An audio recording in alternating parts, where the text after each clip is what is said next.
DeShaun's finally got one, and it's only just begun. You are Locked On UCLA, your daily podcast on the UCLA Bruins. Part of the Locked On Podcast Network, your team every day.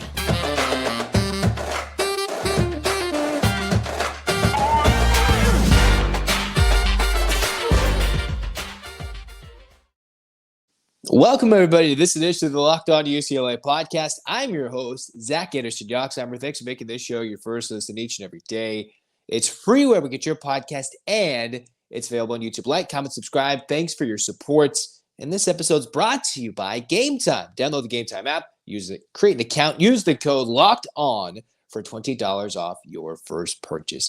Where we get started today is the Bruins under DeShaun Foster. The one thing they've been really lacking outside of tons and tons of offers was their first commit. Well, over the weekend, the Bruins finally got that. A guy who was taking a visit to the school, meeting the coaches, DeShaun Foster and the coaching staff just sitting there, throwing out offers left and right to 2025s, 26s getting out there. They're probably going to go mingle in the portal and see what's going to happen before everything happens after spring practice, right before the spring game. But they got their first 2025 commit. And a kid who literally committed, according to the Greg Biggins 24/7 Sports article, on the spot when getting the offer, right? What was the one thing UCLA hadn't done? They hadn't really been going after a lot of local guys or winning the local battles. And now you wonder, a more national landscape, can the Bruins be a national recruiting brand? They should be. The school certainly is. They should be able to do some semblance of a national recruiting. Doesn't mean they're going to get the top 5-star in the middle of nowhere, but they should be able to go get somebody across the country that is not currently playing college football and wanting to move over to UCLA. The kid they got is Kuron Jabari Jr., I believe.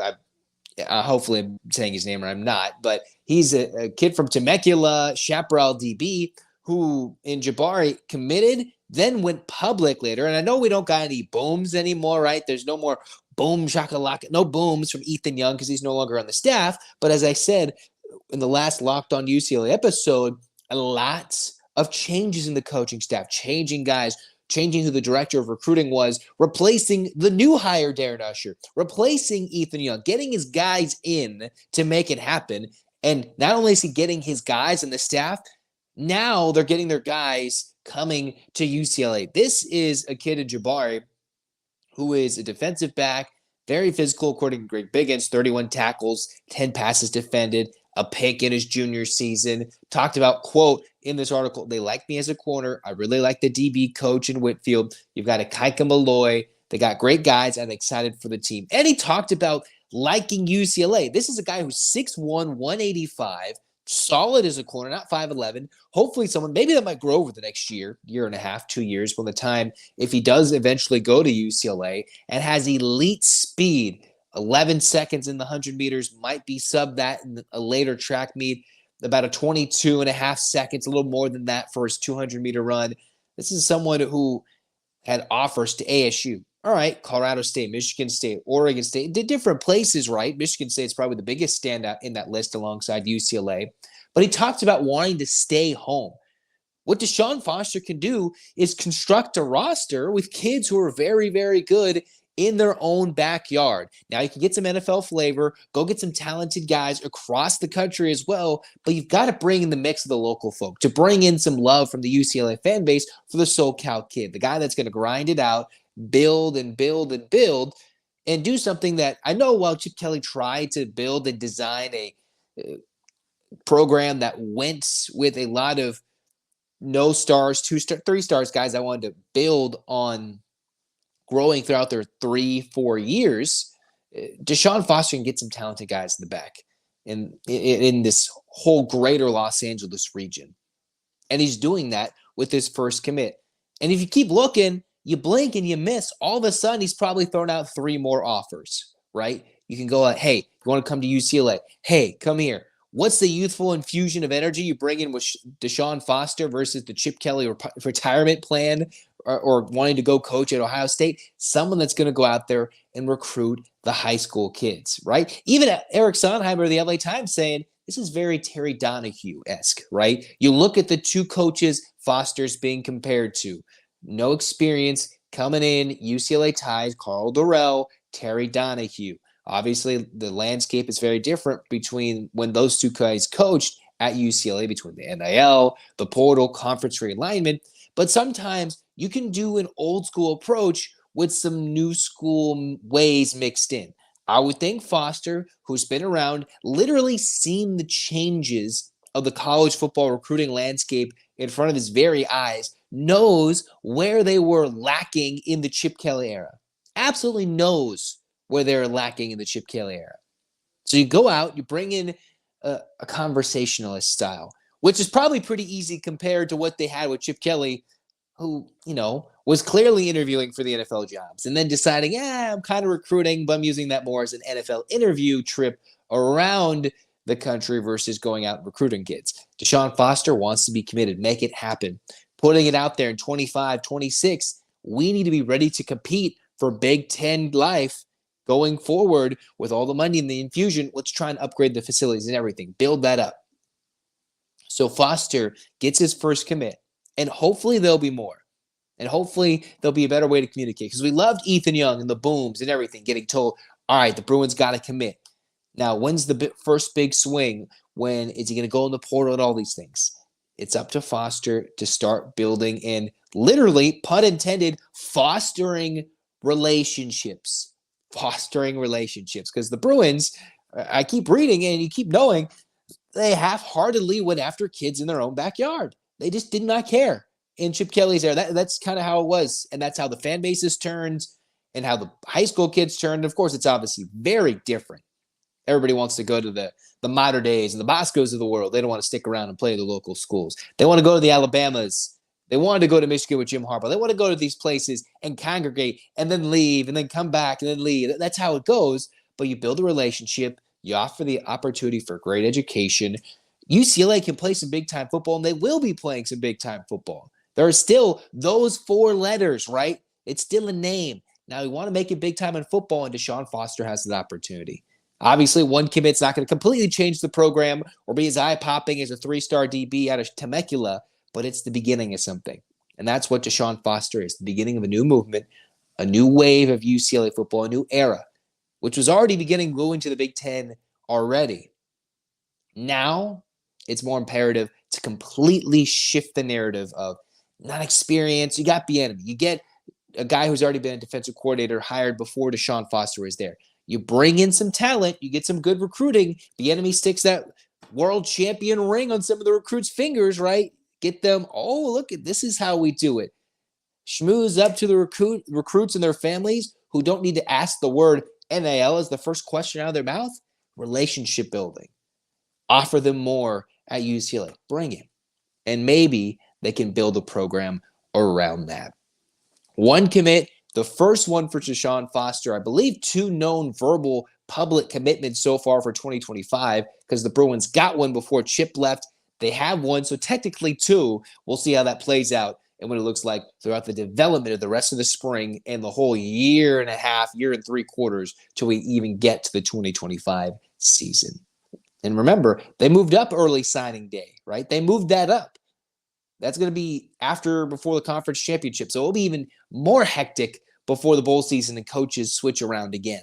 We'll see how that goes. All right. Now we're going to talk about the path to the postseason for UCLA. Dream with me. Breathe. Live a little. How does the Bruin squad that has been so up and down have a chance to get dancing in March? There's only one shot. You got to win your Pac-12 tournament. But what is the path? What does it look like? And how does it start against Oregon State? And let's review that ASU game, the regular season finale for UCLA Mick Cronin next on Locked On UCLA.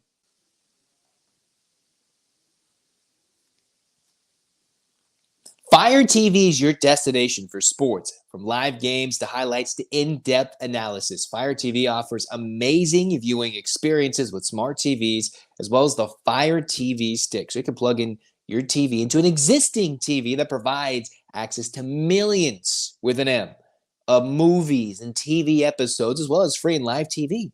So whether it's opening weekend, baseball is around the corner, College Basketball Tournament, many of those games coming up. You're going to want to have Fire TV because it was recently created on Fire TV. They have Fire TV channels. They deliver a constant supply of the latest videos and lots of content, all for free. So they let you dive into game analysis. Hey, that includes all of us here at Locked On with March Madness, NBA, and more. You're going to check out Fire TV channels on Fire TV and Alexa devices. So if you haven't checked it out, you should. Trust me on this. To learn more, visit Amazon.com/LockedOnFireTV. That's Amazon.com/LockedOnFireTV.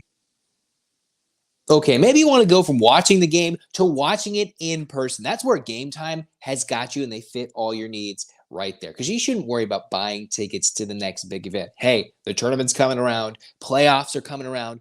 Even the biggest comedic stars are probably around in Hollywood right now. Theater events, music events, everything. Because they've got killer deals and all-in prices. Views from your seat, all with Game Time. Because they want to find ways to help you save money on tickets because those ticket prices are just rising. It's just whatever. But you can find deals on tickets right up to the start of the event. Even an hour after it starts, if you're a late arriver, hey, it happens in SoCal. It's the place to find last-minute tickets. Zone deals, you pick the section. Game Time picks the seats for big-time savings. Hey, with the Game Time guarantee as well, you'll always get the best price. You find tickets in the same section and row for less.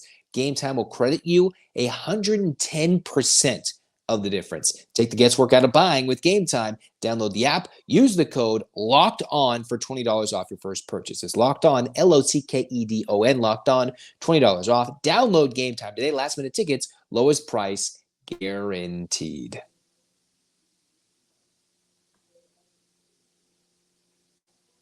All right.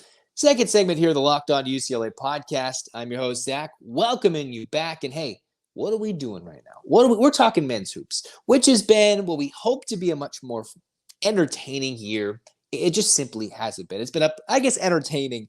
It depends what you mean by entertaining. To watch an offense? No. To see how this team plays? Yes. On any given day, they can compete, and at any given day, if it's a bad matchup, it'll be an ugly eyesore to watch this team play, as it was for large portions of the regular season finale, Senior Day, the last ever Pac-12 game the Bruins will play in Pauley Pavilion until a Big Ten team rolls around in the next season. The last ever Pac-12 game went in the way of UCLA, who won it. They're now 15-16. They went 10-10 in their final Pac-12 season. A bit disappointing, where the team had a little bit higher expectations with a lot of youth, reported talent, which I got excited about, just like most people did. That mid-January to mid-February run, yes, and then everything went downhill from there, only for the Bruins to get one big victory in the regular season and hopefully spurn some momentum, kick it, and get it going into the Pac-12 tournament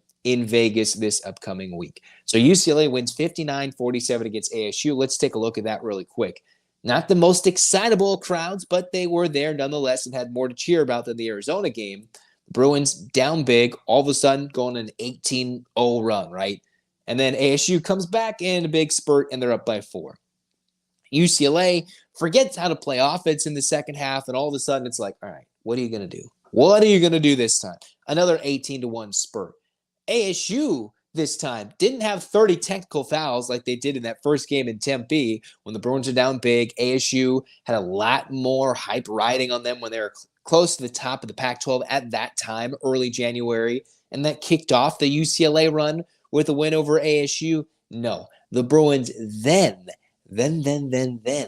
found a way in this game to come through, double up the Sun Devils in the second half, keep ASU under 50 points, and the Bruins won one of those early season ugly finders where UCLA couldn't score 60, but they'd keep you close to 50 and they'd be a closer game, just like when they played Ohio State in Villanova, in those games in December and November, and in Hawaii when they'd go back and forth against better teams. They played that type of defense.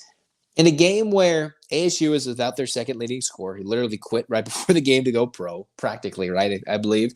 And then you had a Dembona who played 33 minutes, 20 points, 12 rebounds, 4 steals, but 6 turnovers. Kind of ugly there, but he made most of his shots, made all his free throws, 12 rebounds, a rare double-double sighting for a Dembona who we've always wanted. I've always wanted to have more rebounds.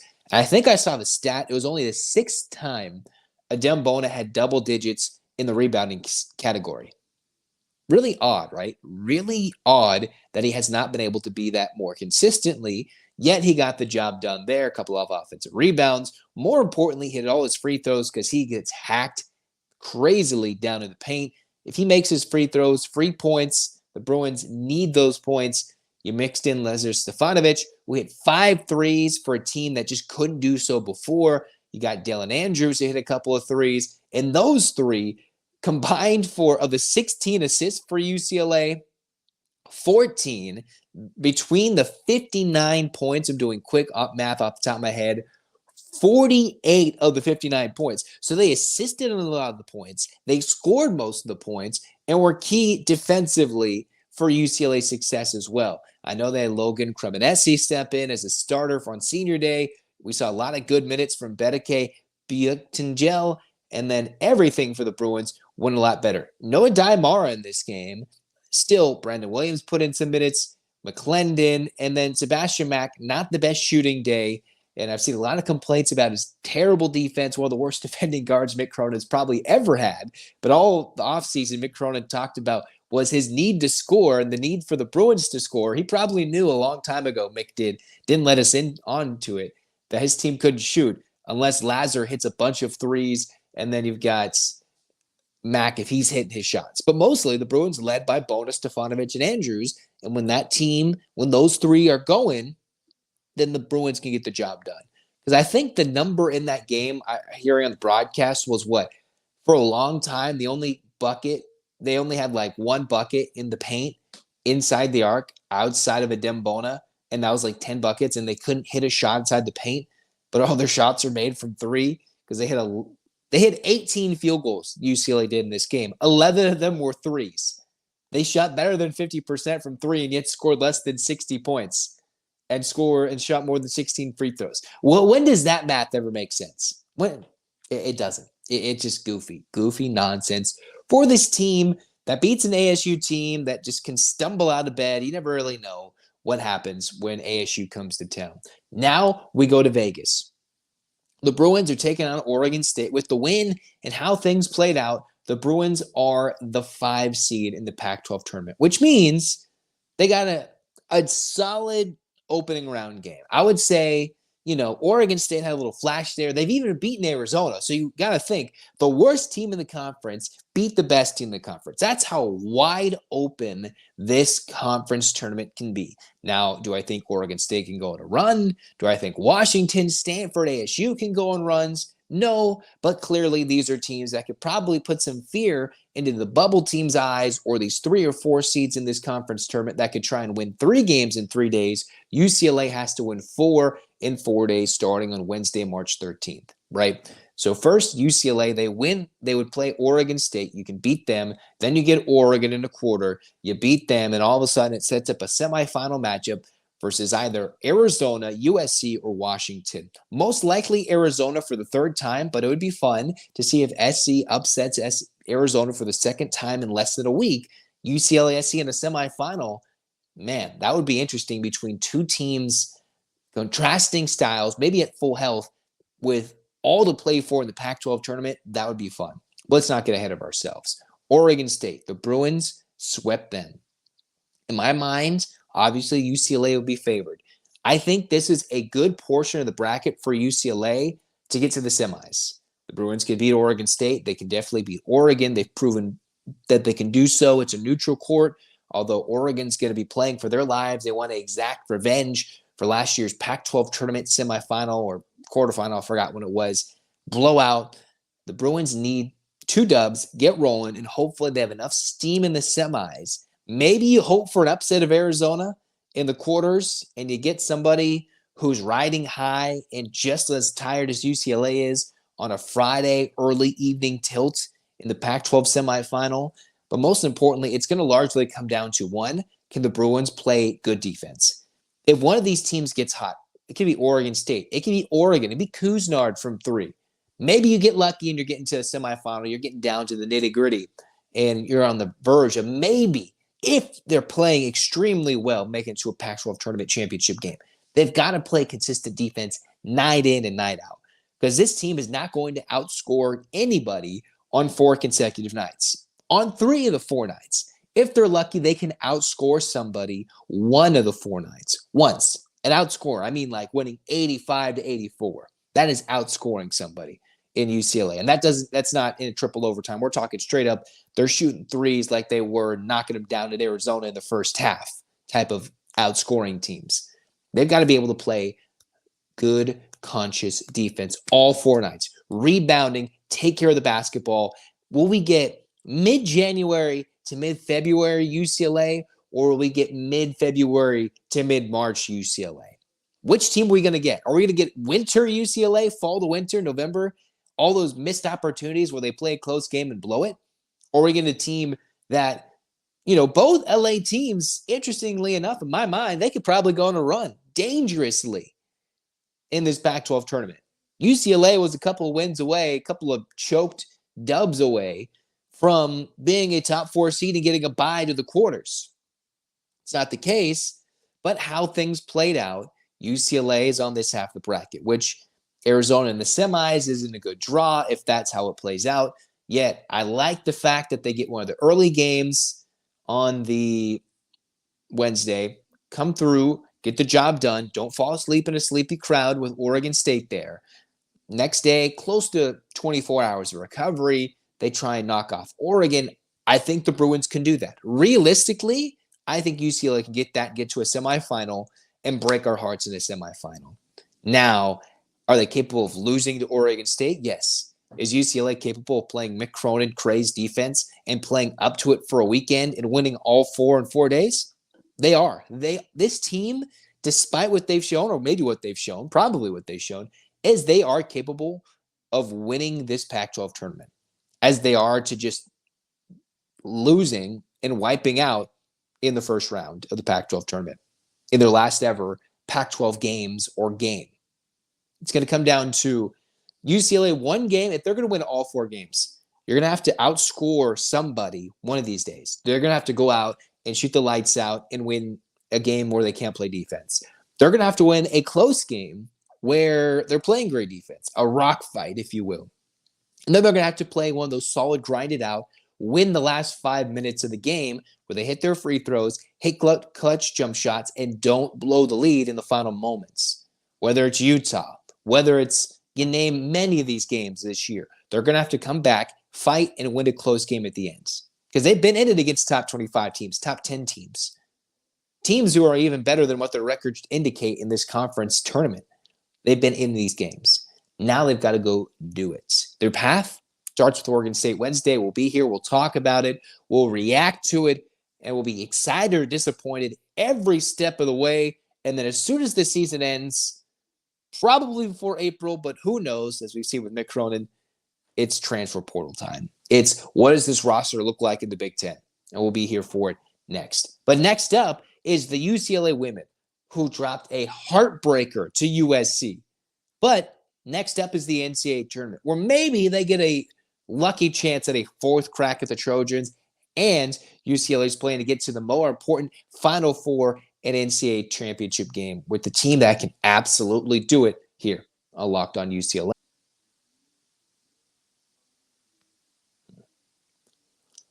All right, so that time of year, maybe you're hiring for your small business and you want to find those quality professionals. You got to make them fit the right role. Find who can fit your role you're hiring for. Check out LinkedIn Jobs. LinkedIn Jobs is the tools to help you find the right professionals for your team faster and, listen for this, for free. Because LinkedIn, it's not another job board. They've got a vast network of more than a billion, with a B, billion professionals, making it the best place to hire because it gives you access to professionals you can't find anywhere else. LinkedIn does it all while making the process easy and intuitive. It's easy to hire because they've got many quality candidates. In fact, 86% of small businesses get a qualified candidate within 24 hours. That's why LinkedIn knows small businesses wear so many hats. They don't have the times or the resources. But 2.5 million small businesses use LinkedIn for hiring. So go post your job for free at linkedin.com/lockedoncollege. That's linkedin.com/lockedoncollege to post your job for free. Terms and conditions apply.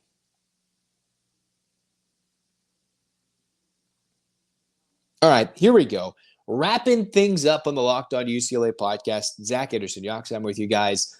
UCLA, the women's team, falling just short in the Pac-12 Tournament semi, where they would have had a day off to recover and hopefully in a rematch against Stanford with Lauren Betts could have beat them. But instead, it was, alas, the bitter, ugly team across town that outlasts them in double overtime, 80-70. Tell me that doesn't spell as even as it gets. The third time you play a team on a neutral court, it goes to double overtime. And then USC goes on and beat Stanford pretty easily with JuJu playing terribly. Man, so you could argue UCLA, SC, Stanford could all get number 1 seeds. But as I said in the last Locked On UCLA episode, the winner of USC UCLA was most likely in line for one of the last 4 1 seeds. They were probably in line for the 4th overall seed. And with USC winning the tournament and beating Stanford now twice, beating UCLA en route and a scrappy Arizona team, they were probably a top 2-3 team in the country. And UCLA is definitely a top 5 team in the country, and so is Stanford. Unfortunately, the Bruins don't get the win on the resume. They have a week to sit there, think about what went wrong in the late game scenarios, why the Bruins were so toast early, down by 16 after the first quarter. This is a team for Corey Close that normally, at least in the beginning, when they were clicking on all cylinders, blitz the opponents in the first 10 minutes of the game. They blitz them, right? They came out at Ohio State, they were up 20 in the fourth quarter, basically, heading in the fourth quarter. That was a team who was considered for the last few weeks, prior to the Big Ten tournament exit early, number 2 team in the country. So UCLA, most likely, despite after the latest NCAA tournament reveal, the top 16 reveal a couple weeks ago, they are a 2 seed, a 5 or a 6 seed overall, which could be very much an easy bracket where you get stuck in the Iowa regional. Maybe you get stuck somewhere else. I would assume I'm fairly confident that Stanford and USC will be 1 seeds. And yet here UCLA is going to have to wait a week. Maybe that sets in the mentality, go win 6, go win 6, go win 6. Because you're going to host the first 2 rounds. UCLA will have the first 2 games at Pauley Pavilion. It's whether they stay on the West Coast or have to go east for the Sweet 16 and Elite 8s and what matchups they get there. And they could try and make their first ever Final Four appearance in the NCAA era of women's basketball for UCLA. The Bruins fell to 25-6. They were 13-5 in the Pac-12. Fairly similar record to USC. It's about as even as it could have gotten against their bitter rival. As even as it could have gotten. And yet UCLA fell a little bit short. Because when you fall down early, the Bruins came back into it in the second quarter. Down 6.5. Chipped away in the third, finally evened it up in the fourth. Had a chance up 4 in overtime. Could not do so. Riding Charisma Osborne, who didn't have the best shooting night, but still put in 21. You had Lauren Betts, who 17 and 18, those are big numbers. Yes, double overtime and everything in between. Put up some numbers. You had Kiki Rice, who did everything she could. Fouled out in 37 minutes, but 5 turnovers. Almost half the turnovers to UCLA's point guard. Although she played 37 minutes in the double OT game, she was scrapping and clawing. The Bruins had to account for JuJu Watkins. And I always say it's the JuJu squad, but hey, they went and JuJu Watkins didn't do anything against Stanford after scoring 50 the first time, and USC went out and beat Stanford. So obviously they're not just JuJu Watkins. Mackenzie Forbes hit a couple of threes. You had Caitlin Davis, and then you had Raya Marshall, 2 key players for USC in that game, getting a lot of rebounds. The Trojans had 18 offensive rebounds, hitting 30 of 37 free throws. The Bruins, they only went to the free throw line 17 times. 17 times. Lauren Betts, as physical as she is, only got 2 free throws. And then you've got Osborne shooting 10. So you think of that disparity. You had JuJu herself shooting 17. UCLA as a team shot 17. Take a look into that. Another thing, UCLA could not shoot the 3-ball well. SC didn't either. They hit their first couple early. Didn't hit any in the second half, hit 1 in overtime. And then you had UCLA, who just could not hit any threes. Dugalich hit a couple, or Osborne hit a couple. But how often are you going to have one of the best UCLA pure 3-point shooters in program history? You had the likes of London Jones setting, I believe, a new single season record recently, going 0 for 8. Not many nights is she going to go 0 for 8. She might go 3 for 10, whatever. But in a game that was this close, decided by the flip of a coin, a messed up play at the end, whatever it may be, a 3 or 2 could be the difference. Because what happened when UCLA won the first time? London Jones could not be denied in the fourth quarter in a sellout crowd at Pauley Pavilion. Could not be denied. So London Jones going 1 for 11. Yes, team's get a game plan. They're not going to allow her to shoot back-to-back nights a little bit earlier. UCLA, obviously both teams gassed, playing for the previous night, going to double overtime. So you think, all right, Jones, how often is she going to go 1 for 11? Is the team going to have to play back-to-back nights to make an NCAA tournament run? They don't have to play any more back-to-back games. Double overtime will come with rest next time and rest after the game, a day after, right? You're not going to have to go back-to-back. And then, hey, UCLA got to find ways to get Betts the ball, mix it in, and see how the Bruins can be much better rebounding the basketball. SC, again, they had 38 rebounds. They won just a little bit. One extra offensive rebound, one extra overall rebound. And the Bruins, what really got their offense humming in the third quarter? When they couldn't shoot, they got to the free throw line. The one thing that was kind of shocking, though, for UCLA, no free throws in overtime, no free throws in the fourth quarter. Interesting. Look at USC, take a look on the other side. They shot 5 free throws in the fourth, 4 free throws in the first overtime, 8 free throws in the last overtime. Of course, you foul, and that's how the game goes, right? To extend it.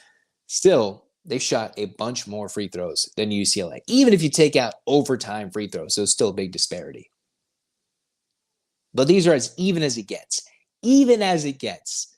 I think UCLA is a top-notch 2 seed. They'll be on the line with what? Probably, this is a rough estimate, very, very rough estimate. Ohio State, unless they get dropped to a 3 seed because they lost by 21 to Maryland, I would say Ohio State, UCLA, maybe Va Tech, somewhere on that 2 seed line. And UCLA probably, without this win, is not a 1 seed. I would like to think they are. I think they've had so many quality wins to make them deserving of a 1 seed, but in the end, only 4 teams get it. South Carolina, regardless of what they did against LSU, throwing punches, what they did needing a buzzer beating 3 to beat Tennessee, they're a 1 seed. They're going to get it. Iowa, it's Caitlin Clark. They're going to get a 1 seed. They're not going to give them a 2 seed. UCLA is not going to beat Iowa. It's just not going to happen. Not on the court, but they're just not going to give Iowa a 2 seed and UCLA the 1 seed.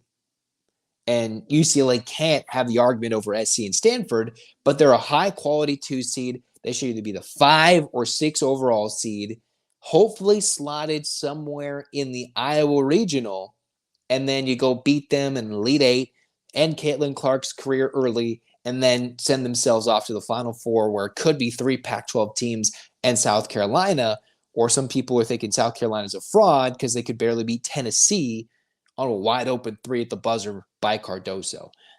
You know, it's going to be a fun March, and we're going to get a lot of love for this women's team because the men, they could be done in a couple of days. The women, I'm hoping they got 3-4 more weeks to go of excitement, of games, and getting it going.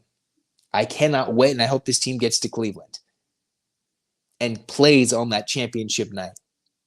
I think they can. They've learned their lesson. They learn what it takes to play in close games against top-tier competition. They'll have rest. It won't be back-to-back.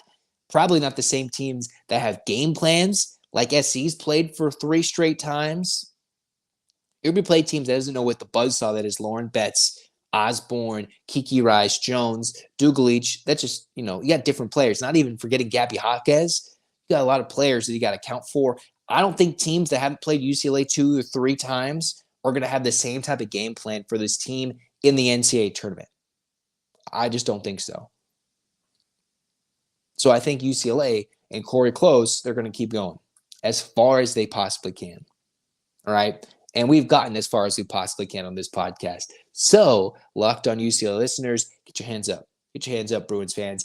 8 clap time, baby. We're going to talk more football. We're going to talk more men's hoops leading into that Oregon State game, talking about keys to that game.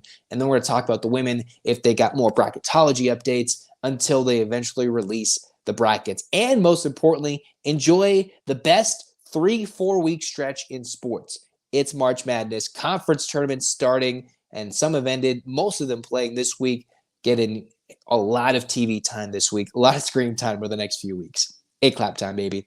And 1, 2, 3, 4, 5, 6, 7, 8. UCLA. UCLA fight, fight, fight. This is and has been Locked On UCLA. I'm Zach signing off. Go Bruins.